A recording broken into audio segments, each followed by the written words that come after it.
Shetani ako na njia mingi sana za kutaka kuharibu nchi. Tuko na shida mingi sana,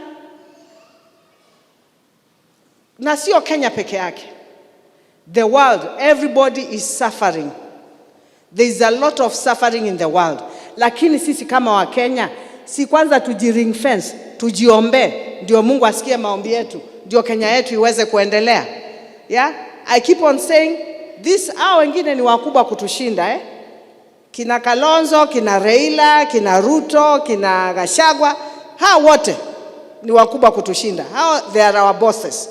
But you know what we can do is to pray for them. Hakuna kitu haiwezekani kwa hii dunia. Nothing.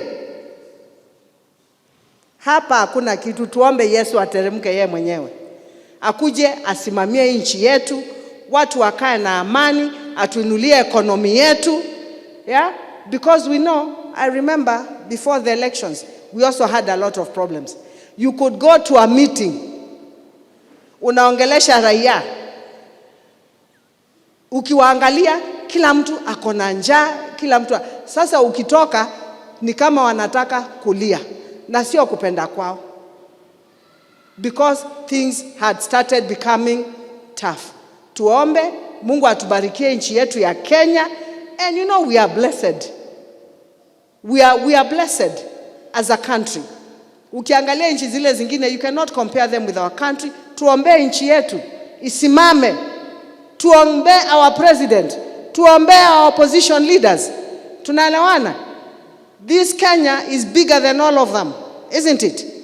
Let them give us solutions for this country, and they will give us solutions through our Lord Jesus Christ. Mimi nimesema for 5 years, for these first 5 years that I've been given a contract by the people of Machakos, I need to make sure at least kila mtu tumejaribu amepata cheti chake, ile anaweza kupeleka kwa bank apate pesa na afanye kazi.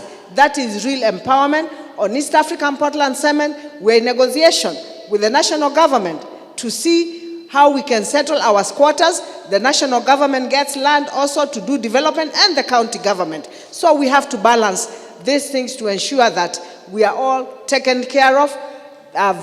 There's something I'm doing with the national government. It was advertised the other day, industrial park. The industrial park, the national government has given me 250 million and have given 250 million. So we are doing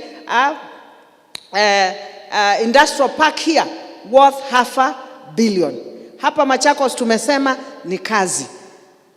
Your lordships, hatutaki kelele.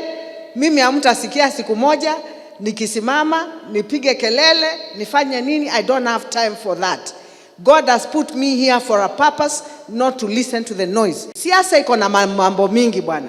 If you're working, of course you'll have people hitting you. Mtu hata akiumia mguu, niliumia mguu kwa sababu barabara ni ya Wavinya. Hata akifanya nini, Wavinya must attach to that. So it's okay. People can use my name. See, I'm the governor. Hata Yesu bwana, Yesu alitenda mambo mingi, lakini watu tu walimdharau, wakamtupia mawe, wakafanya nini. But at the end of the day, he reigns supreme in this world, isn't it?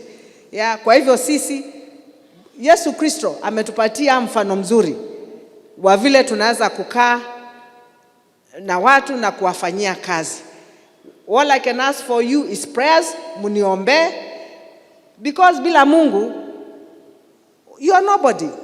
You know, you're saying power. You know this power, Bishop, power comes from God. I am not just the governor of Machakos by flukes. God wanted me to be there. And without him, I'm just nothing. I just want to bring those good news to you, people of Machakos, through this church, that our governor has done great things in a short period of less than 9 months. Or is it? Yeah, 9 months, yes. So we have the best governor, and I ask members of this county to support her in whatever ways we are doing, whatever ways she's doing. Let us cooperate with this governor to achieve many things that we are doing in the county.